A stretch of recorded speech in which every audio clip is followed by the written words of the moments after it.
Assalamualaikum warahmatullahi wabarakatuh.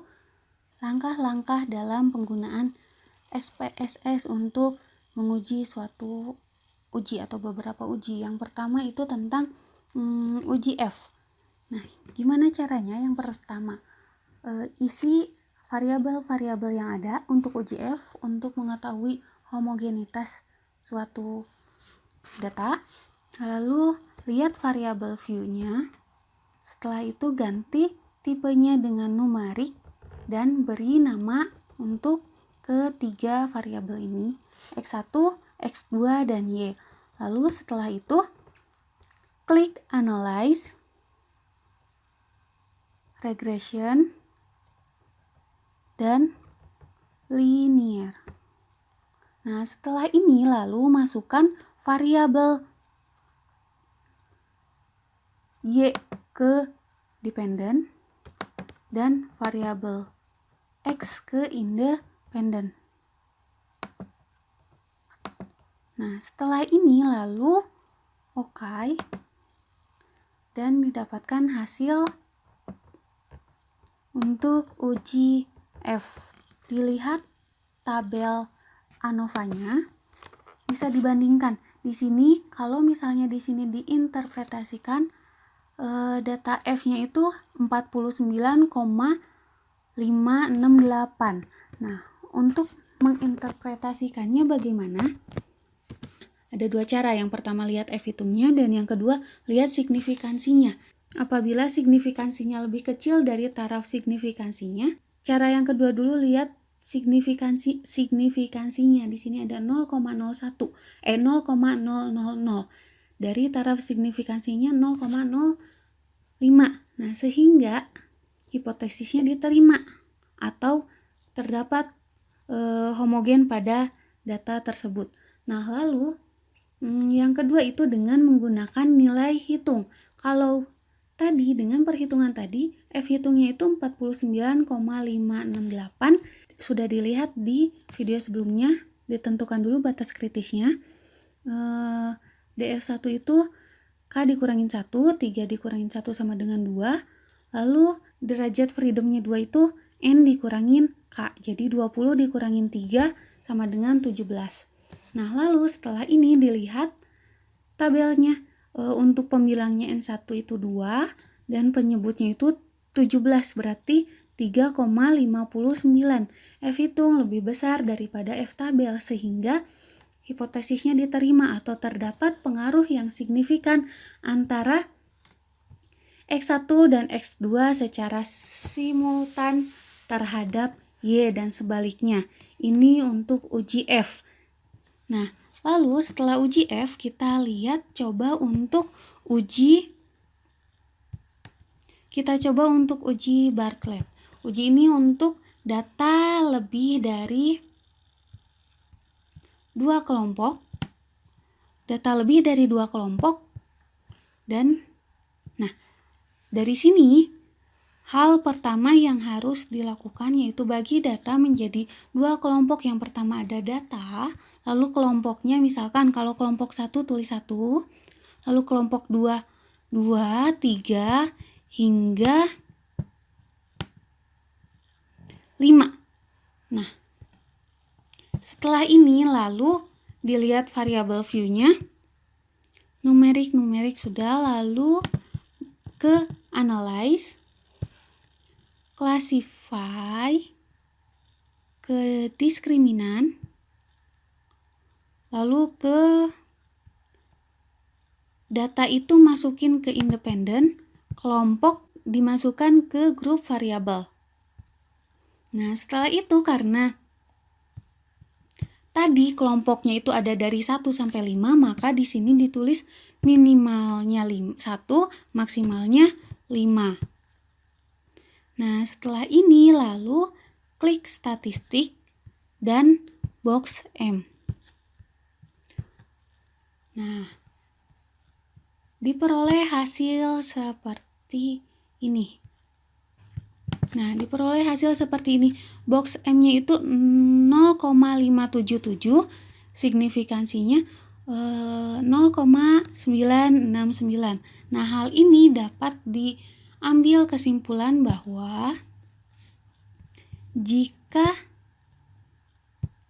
dapat disimpulkan bahwa jika nilai Bartlett lebih kecil dari signifikansi, maka hipotesisnya diterima. Atau jika boxnya tadi kan box M itu 0,577, kurang dari signifikansinya 0,969, berarti hipotesisnya diterima sehingga dapat disimpulkan bahwa data tersebut homogen. Ini uji Bartlett atau uji untuk menguji homogenitas yang datanya lebih dari 2 variabel. Lalu setelah uji Bartlett, kita coba untuk uji Levin. Untuk uji Levin, di sini ada tersedia beberapa data, ada nama, nilai tes awal, tes akhir, dan responden. Nah, untuk respondennya diberi kelompok. Kategori 1 itu misalkan eksperimen atau kategori 2 itu kontrol. Nah, selanjutnya setelah itu diklik ke variable view, beri nama itu string, sedangkan yang lainnya numerik. Terdapat perbedaan untuk value-nya. Nah, kalau untuk responden diklik 1 itu tulis variabelnya.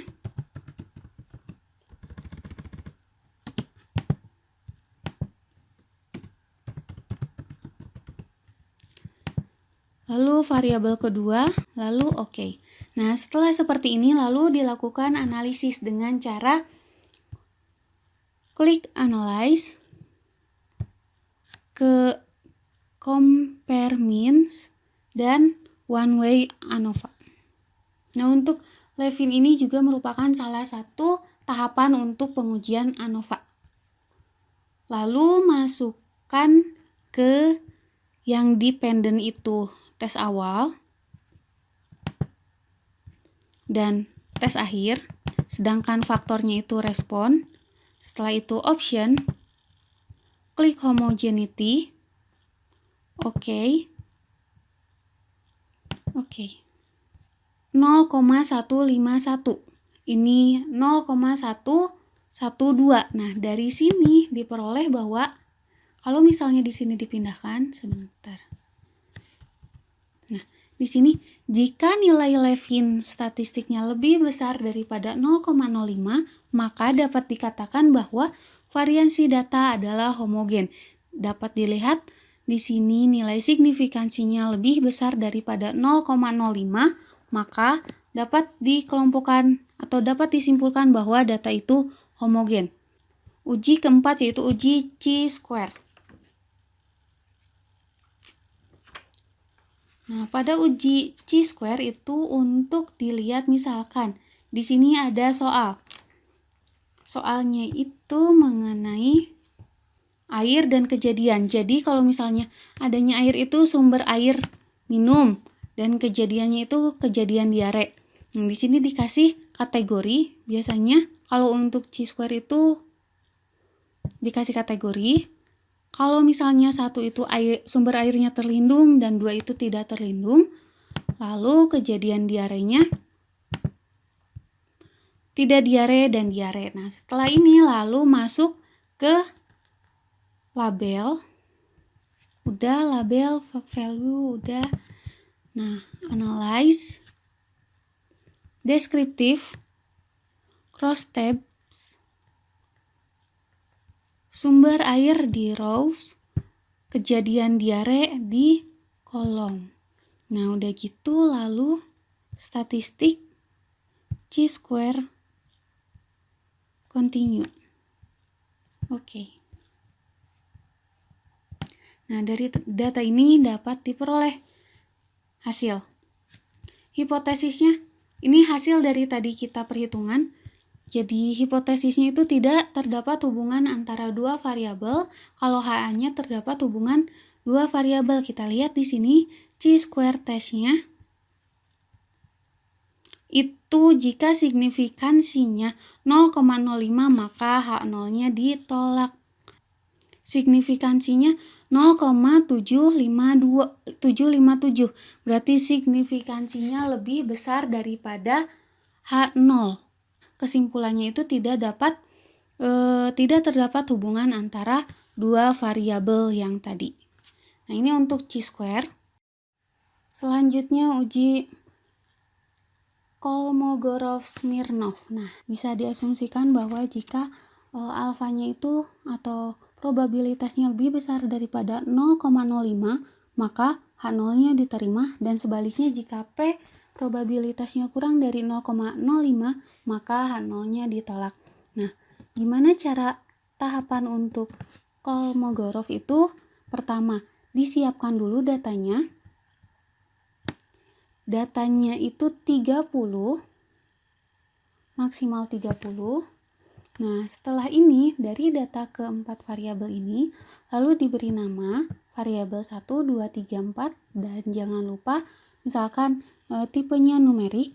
Nah, lalu beri label. Ada misalkan yang X1 itu berat pupuk A, X2 itu biomasa tumbuhannya, lalu berat pupuk B dan biomasa tumbuhannya.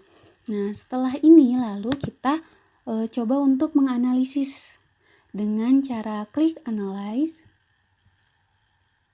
lalu non-parametrik, lalu one sample QS. Nah, udah gini masukin semua variabelnya.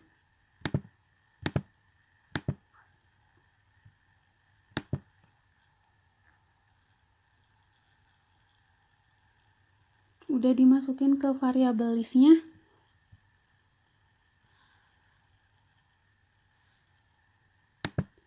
Option. Oke. Nah, setelah ini didapatkan tabel seperti ini. Nah, jika kita lihat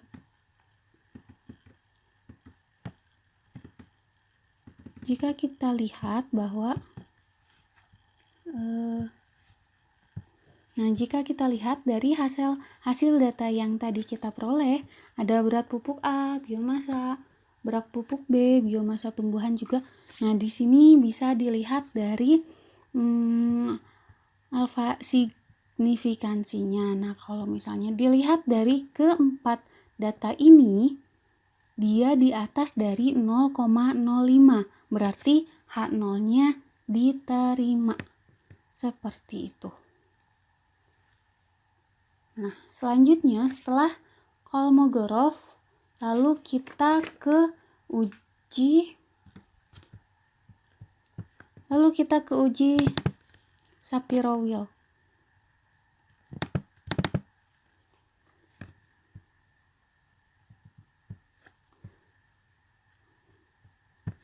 Nah, di uji ini misalkan di sini ada nilai 7.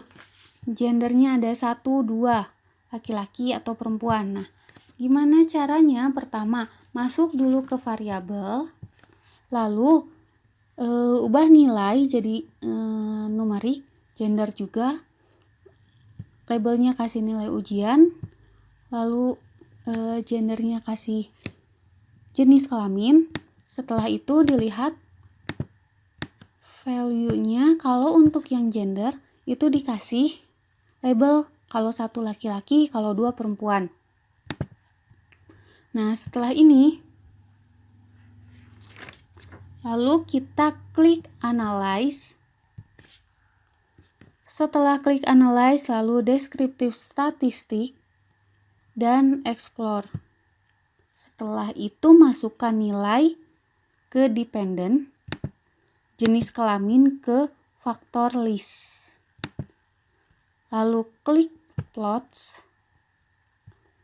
faktor, stem, dan normality. Oke, kita lihat normalitasnya.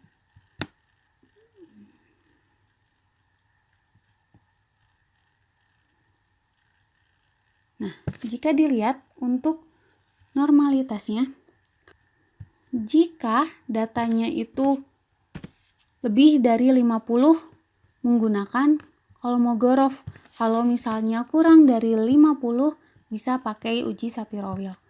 Nah, lalu kalau misalnya di sini kan diperoleh 0,9 dan 0,903. Nah, jika signifikansinya atau probabilitas A-nya itu lebih dari 0,005, maka data berdistribusi normal. Kalau dilihat dari data ini berarti data yang tadi, data nilai ujian kelas laki-laki dan perempuan itu berdistribusi normal. Ini untuk uji Shapiro-Wilk. Nah, uji selanjutnya yaitu uji T1 sampel. Nah, pada uji T1 sampel, di sini ada nilai ujian sebanyak 47. Nah, ini sudah diberi nama dan tipenya. Lalu setelah itu klik analyze,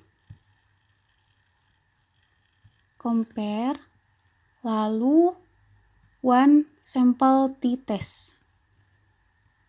Masukkan variabelnya, test value-nya tidak usah, lalu option. Karena kita menggunakan 0,05, lalu ini diberi 95%. Dan oke, continue. Oke. Nah, diperoleh hasil ini. Kita akan lihat t-testnya.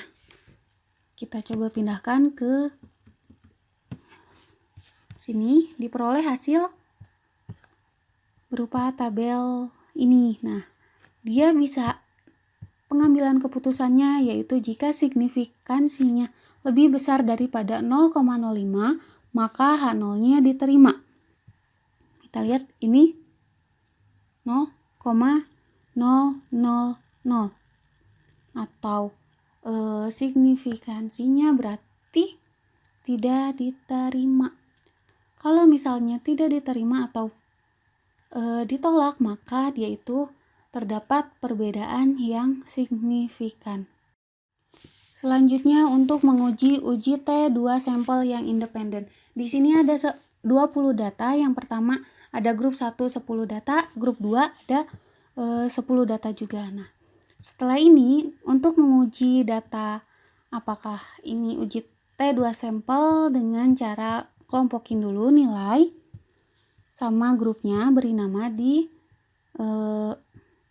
variabelnya, lalu klik analyze, compare, lalu independent sample t-test.